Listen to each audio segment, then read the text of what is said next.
I know what you are. Say it. So, Twilight movie review. Bella opens the movie as a narrator, telling us about how she's moving to Forks with her dad, Charlie. She lives with her mom and stepdad in Phoenix. She gets a new ride by her dad and her old friend, who's Jake's dad.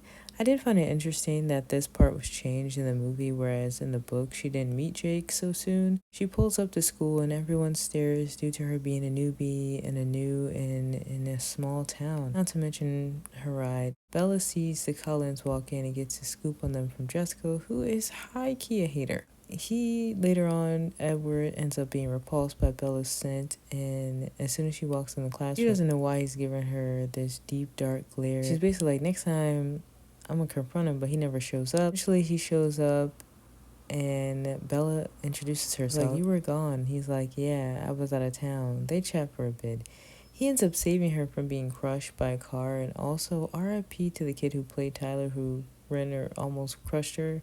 I believe he passed away, or so I heard. Bella ends up in the hospital and mentions to Carlisle that was so fast she barely saw him. He basically acts like he don't know what's going on. He ignores her. She talks to Edward, who's like, no one's gonna believe you anyway. But she like, I'm not gonna tell anyone. She asks about how he moves so quickly.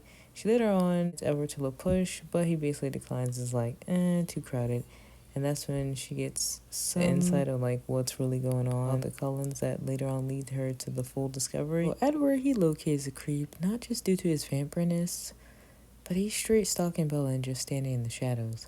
Jake ends up telling her the story of the tribe traditions being descendants of wolves and the Cullens being descendants of pale-faced monsters. Eventually finds out Edward is a vampire, but it's like, you won't hurt me. He shows her how he glistens in the sunlight. He's like, I've killed people. I've wanted to kill you. I'm a predator. And this girl is like, I don't care, I trust you. Completely delusional and careless. She ends up playing baseball with the Cullens and enemies show up or pretend to argue, and she storms out of Charlie's place. After their new enemies are on their tail, Bella ends up showing up to the spot where her old ballet used to be because the vampire threatens her and her mom. Edward ends up showing up to rescue her. He has to suck out the venom in her body before she dies. She survives, ends up going to prom with Edward, but Jake shows up and he warns her to break up with Edward. That I believe his dad was like, we're watching you. Also want to note that Jake has such beautiful hair, which I assume is a wig, but it looks really good. Bella and Edward dance. He basically begs him to turn. And I realized throughout this whole movie, and I saw more and more, that Bella is not just the Lulu, but it's given desperado.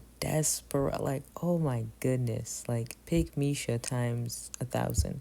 And Victoria's watching and it ends. This movie was alright, not one of my faves, but I have the books and I read them all back in the day when I was younger, and when it first came out, yeah, I was definitely into this. And I know it's cringe and the acting is mediocre, but it's just one of those movies.